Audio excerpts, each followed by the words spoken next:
Hello student, आज के इस वीडियो में क्लास 9th बायोलॉजी का चैप्टर नंबर फर्स्ट जिसका नाम है कोशिका आधारभूत संरचना एवं इकाई।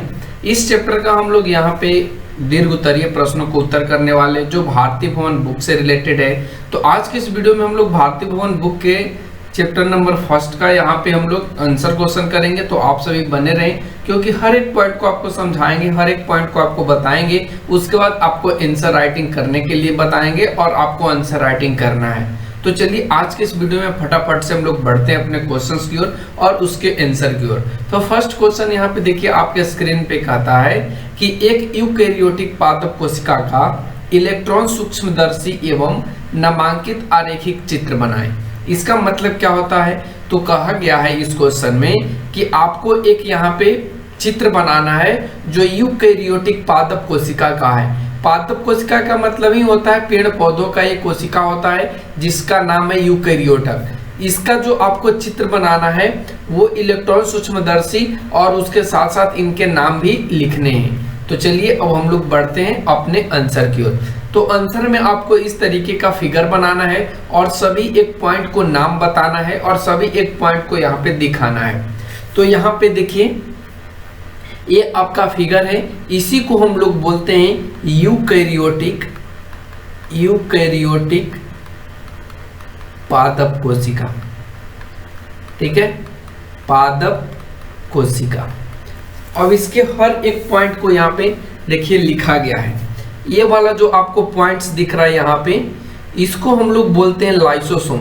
और लाइसोसोम का क्या काम होता है आप लोगों को पता होगा क्योंकि आप लोग इसके बारे में पढ़े हैं। तो आपको बता दें कि लाइसोसोम जो होता है वो आत्महत्या की थैली के नाम से भी जाना जाता है। तो ये यहाँ पे होता है। ठीक है, फिर उसके बाद आइए तो यहाँ पे देखिए खुरदरी अंतःप्रद्रवी जालिका। ये जो आपको डॉट डॉट वाले लाइन दिख रहे हैं इसी को हम लोग बोलते हैं खुरदरी। ठीक है, खुरदरी अंतःप्रद्रवी जालिका। और ये जो आपको छोटे छोटे यहाँ पे दिख रहे हैं बहुत छोटे छोटे, ये जो छोटे छोटे इसको हम लोग बोलते हैं, इसमें कोई देखिए यहाँ पे रोया नहीं है, तो इस चीज को हम लोग बोलते हैं चिकनी अंतःप्रद्रवी जालिका। क्या बोलते हैं? चिकनी अंतःप्रद्रवी जालिका। अब यहाँ से आइए इधर की ओर तो देखिए हरित लवक। हरित लवक क्या होता है आपको तो पता ही होगा। ये हरित लवक क्या काम करता है ये भी पता है। हरित लवक पेड़ पौधों में भोजन बनाने में बहुत ज्यादा सहायता प्रदान करता है। तो यहाँ पे ये जो आपको यहाँ पे लाइनिंग दिख रहे हैं ये वाला, ये पूरा का पूरा हरित लवक है। या इसका एक और नाम होता है क्लोरोफिल। ठीक है, या इसका एक और नाम होता है क्लोरीन काइमा, या इसको एक और नाम से बुलाते हैं जिसका नाम है क्लोरोप्लास्ट। तो ये इसी चीज यहाँ पे ये रहता है, यानी ये चिकनी जो खुरदरी अंतःप्रद्रवी जालिका है उसके नीचे होता है। ठीक है, अब केंद्रक की बात करें तो देखिए यहाँ पे जो ये वाला लाइनिंग दिखा रहा है ये पूरा का पूरा अगर हम लोग बात करें तो इसमें जो यहाँ पे ये पॉइंट्स दिख रहा है ये वाला, इसी को हम लोग क्या बोलते हैं? केंद्रक बोलते हैं। ठीक है, केंद्रक का क्या काम होता है ये भी आपको हमने बता दिया है।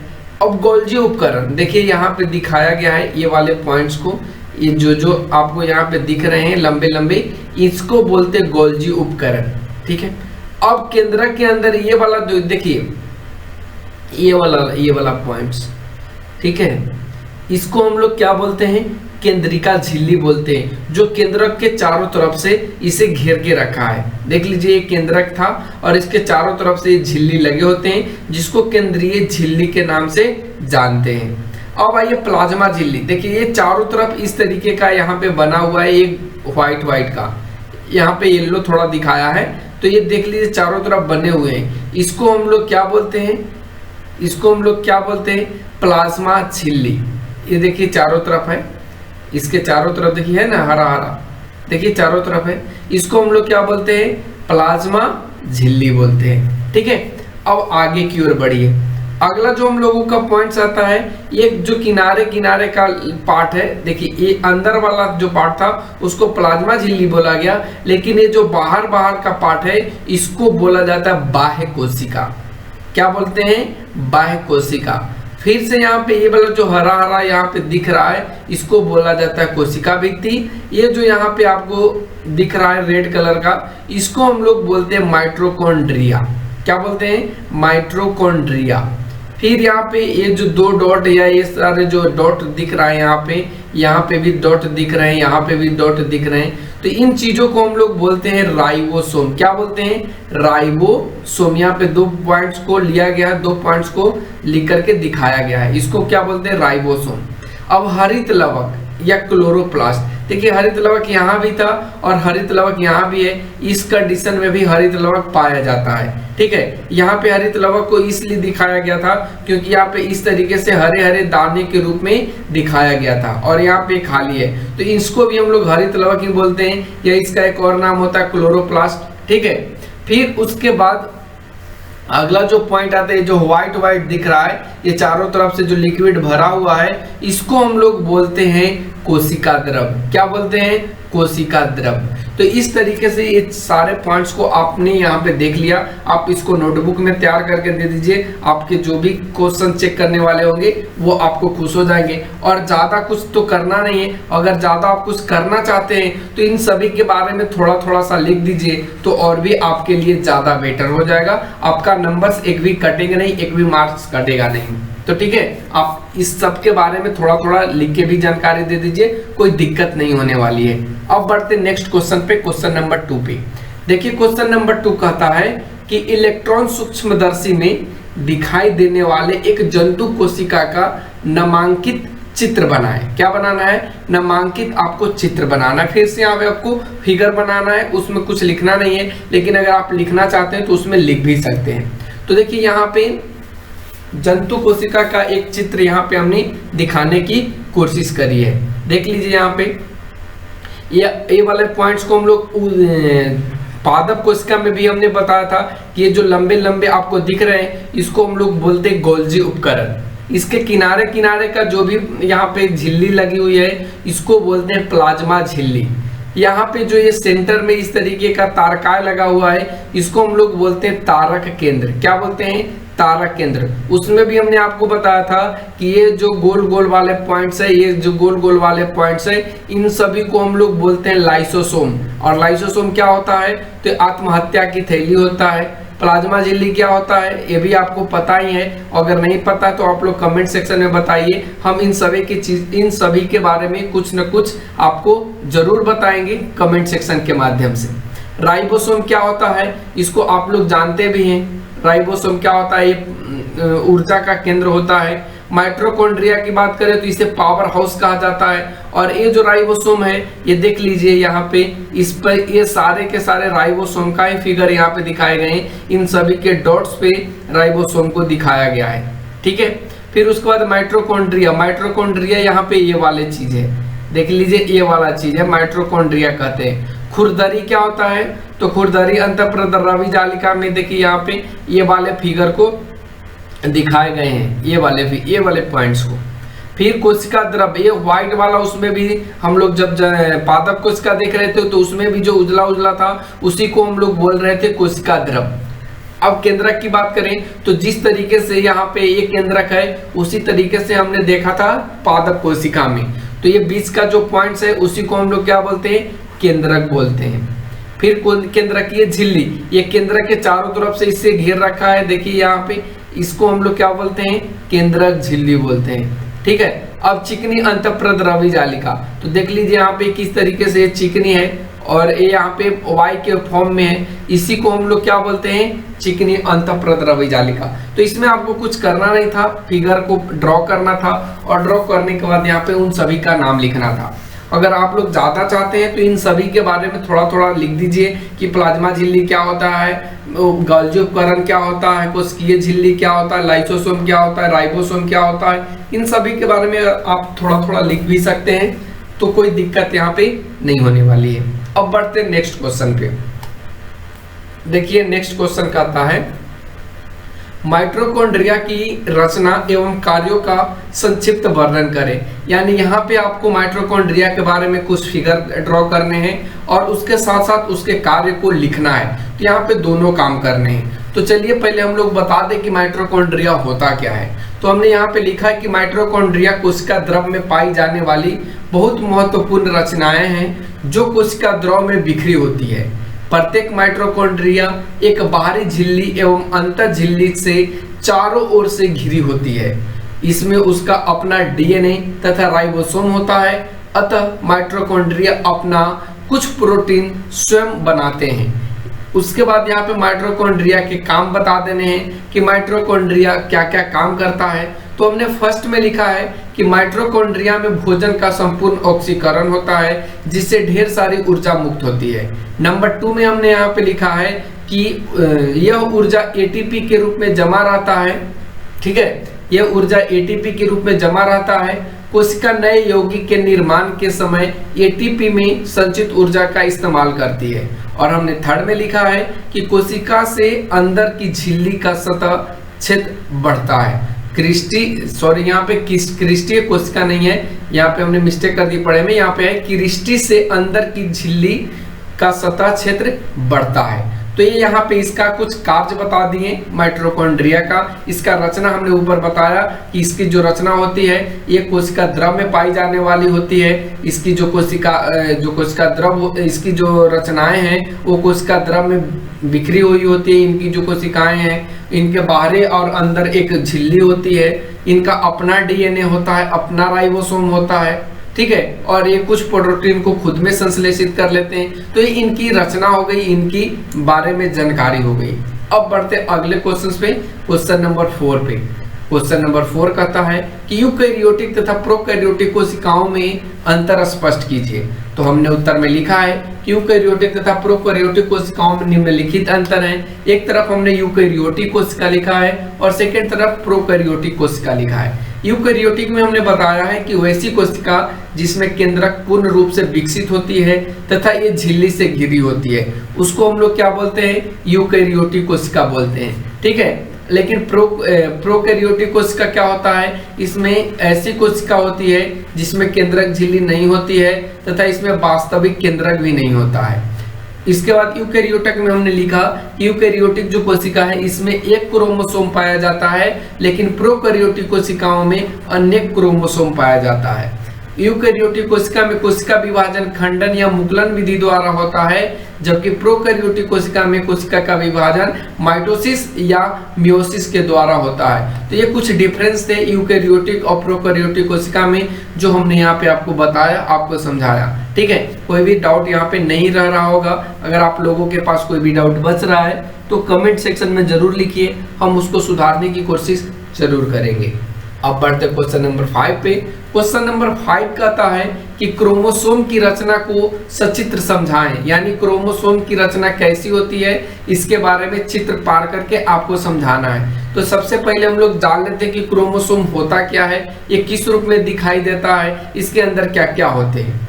तो हमने उत्तर में लिखा है कि एक समान कोशिका के केंद्रक में क्रोमोसोम महीन, लंबे तथा अत्यधिक कुंडलित धागे के रूप में दिखते हैं। कोशिका विभाजन के समय ये स्पष्ट रूप से दिखाई देते हैं। सामान्यतः क्रोमोसोम बेलनाकार होते हैं और जो प्रत्येक क्रोमोसोम है ये 3 भागों में बटे होते हैं। जो फर्स्ट भाग होता है उसका नाम है पेलिकल। देख लीजिए आप यहाँ पे, फर्स्ट का नाम यहाँ पे क्या लिखा है हमने?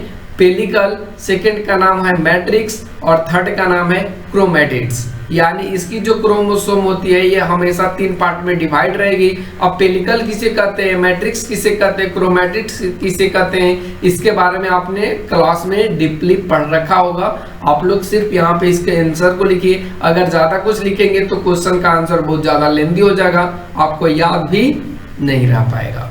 तो चलिए आगे के पॉइंट्स में देखते हैं कि ये आपका फिगर है क्रोमोसोम का। ठीक है, और क्रोमोसोम में देखिए हर एक पॉइंट्स को यहाँ पे दिखाया गया है, हर एक पॉइंट्स को आपके सामने रखा गया है। कौन कौन से पॉइंट्स हैं तो चलिए देख लेते हैं। फर्स्ट पॉइंट को टेलोमियर कहा गया है। जो ये वाला चारों तरफ से घिरा हुआ है इसको क्या बोला गया? ऊपर वाले भाग को इसको टेलोमियर कहा गया है। फिर यहाँ पे जो ये वाला पार्ट्स दिख रहा है इसी को हम लोग क्या बोलते हैं? पेलिकल बोलते हैं। मैट्रिक्स अंदर के पार्ट्स को हम लोग बोलते हैं। फिर उसके बाद सेकेंडरी कंट्रिक्शन होता है जो यहाँ पे कटा हुआ है, देख सकते हैं आप। फिर उसके बाद क्रोमेनिटा होता है, क्रोमोनीमेटा होता है, क्रोमोनीमेटा होता है। फिर प्राइमरी कंस्ट्रक्शन होता है, उसके बाद यहाँ पे जो आप कटिंग देख रहे हैं इसी को बोला था सेंट्रोमियर। तो इन चीजों को आइए अच्छे से जानते हैं क्या होता है ये सब। तो देखिए हमने यहाँ पे लिखा भी है कि जो क्रोमोसोम के शीर्ष भाग होते हैं उसको क्या बोला जाता है, तो क्रोमोसोम के शीर्ष भाग को बोला जाता है टेलोमियर, यानी ऊपर वाला जो भी भाग होगा उसको बोला जाता है टेलोमियर। ठीक है, क्रोमोसोम का सबसे बाहरी जो आवरण होता है, यानी ये चारों तरफ का जो बाहर का आवरण है, बाहर का जो परत जमा हुआ है या इसके बाहर का जो त्वचा होता है या रचना होता है, इसी को बोला जाता है पेलिकल। क्या बोला जाता है? पेलिकल। अब यहाँ पे मैट्रिक्स क्या होता है, तो मैट्रिक्स वो होता है जो पेलिकल के द्वारा घिरा होता है, यानी इसके द्वारा जो भी चीज घिरा हुआ होगा इसके अंदर देखिए इन सभी को क्या बोला जाएगा, तो इन सभी को बोला जाता है मैट्रिक्स। और इन्हीं मैट्रिक्स में बहुत सारे चीज में फिर से आगे चल करके डिवाइड हुए रहते हैं। तो ये हमने आपको क्रोमोसोम के बारे में बताया। अब बढ़ते क्वेश्चन नंबर 6 पे। क्वेश्चन नंबर 6 कहता है कि केंद्रक का क्या कार्य है, चित्र सहित इनकी संरचना का उल्लेख कीजिए। तो चलिए लिखते हैं।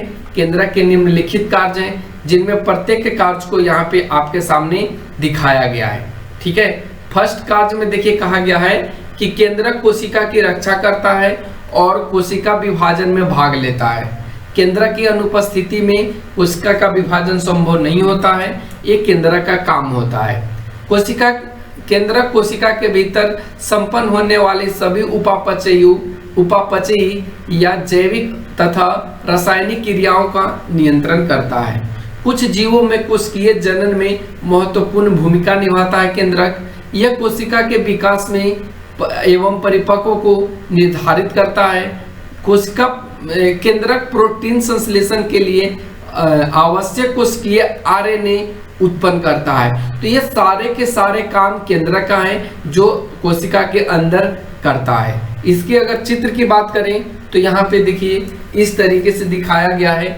आप यहाँ पे कुछ इसके पॉइंट्स के नाम को जान लीजिए। ऊपर वाले जो ये पॉइंट्स हैं, ये वाले पॉइंट्स जो आप देख रहे हैं, इसको बोला जाता है केंद्रक झिल्ली। क्या बोला जाता है? झिल्ली।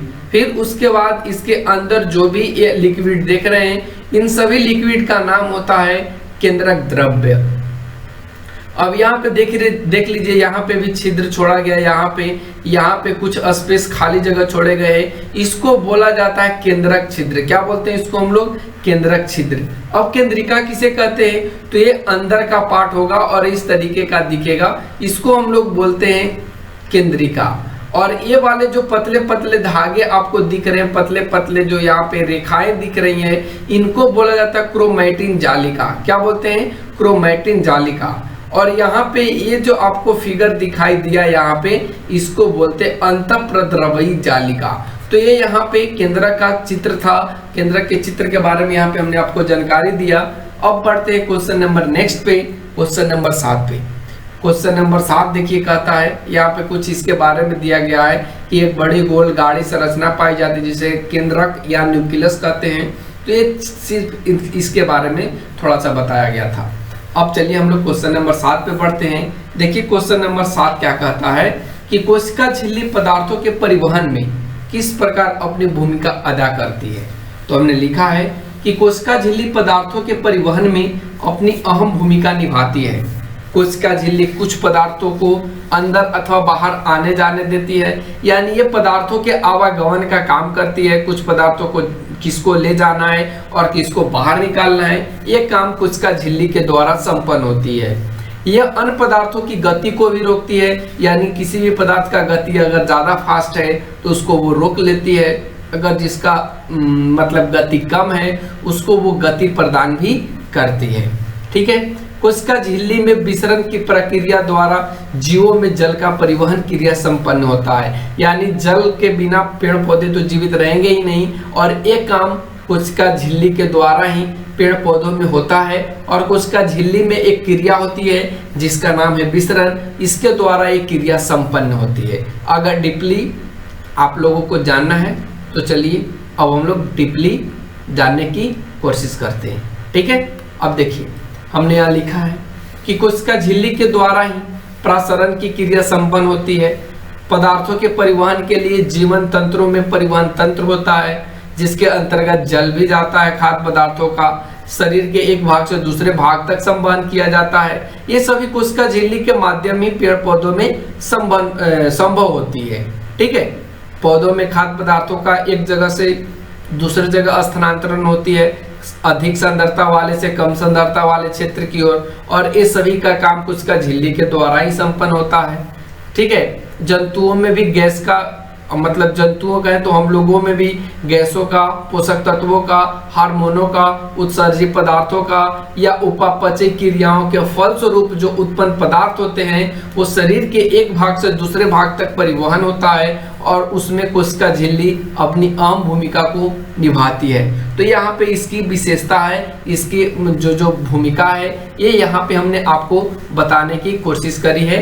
ठीक है, फिर उसके बाद एक कोशीय जीव जैसे कि अमीबा में कोशिका झिल्ली का लचीलापन इस योग से बनाता है कि बाहरी वातावरण से वो भोजन तथा अन्य पदार्थों को ग्रहण करे और कोशिका झिल्ली द्वारा संपन्न होने वाले क्रिया को हम लोग एंडोसाइटोसिस कहते हैं, एंडोसाइटोसिस कहते हैं। तो ये सिर्फ इसके बारे में डिटेल से हमने आपको जानकारी दे दिया। इतना कुछ आपको लिखना नहीं है एग्जाम में, अगर आप इतना लिखोगे तो इतना याद नहीं रहेगा और आपके पास टाइम भी बहुत ज़्यादा लग जाएगा। ठीक है, तो आप शॉर्ट में लिखिए, सब चीज को लिखिए, लेकिन आप शॉर्ट में लिखिए।